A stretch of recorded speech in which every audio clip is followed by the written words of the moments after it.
Na kwenye biashara, mipango ya kufufua kampuni ya kimataifa ya sukari ya Kwale imezinduliwa kwa lengo la kuongeza uzalishaji sukari na kuinua jamii za eneo hilo.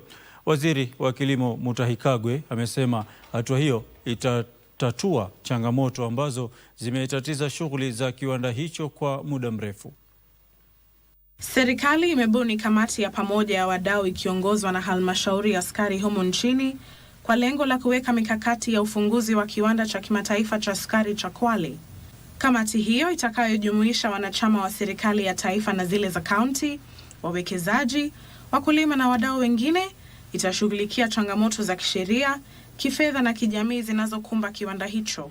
Jukumu letu kama shirika la kusimamia mambo ya sukari kuhakikisha kuwa tumejaribu kupatia kiwanda hiki support ndio iweze kuendelea. Tumekuwa tukiwa na majadiliano.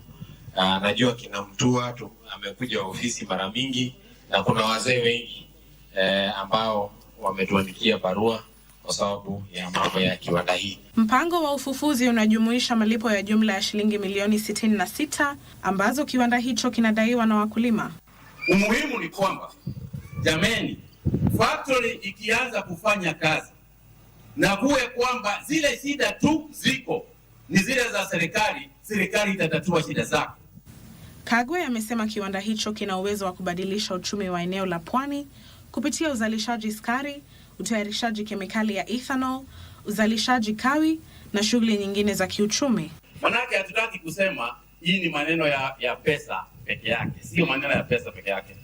Iko maneno pesa, lakini iko maneno mengi ambayo tunaweza saidiana na tutatue. Na ndio nikija tena mimi ninasikia tu mgurumo miwa ikiwa inafanywa nini? Inasagwa. Ushiriki baina ya serikali, wawekezaji na jamii za eneo hilo pia unatarajiwa kuharakisha utatuzi wa mizozo kuhusu ardhi inayogubika kiwanda hicho. Nduta Mukami. Sorry.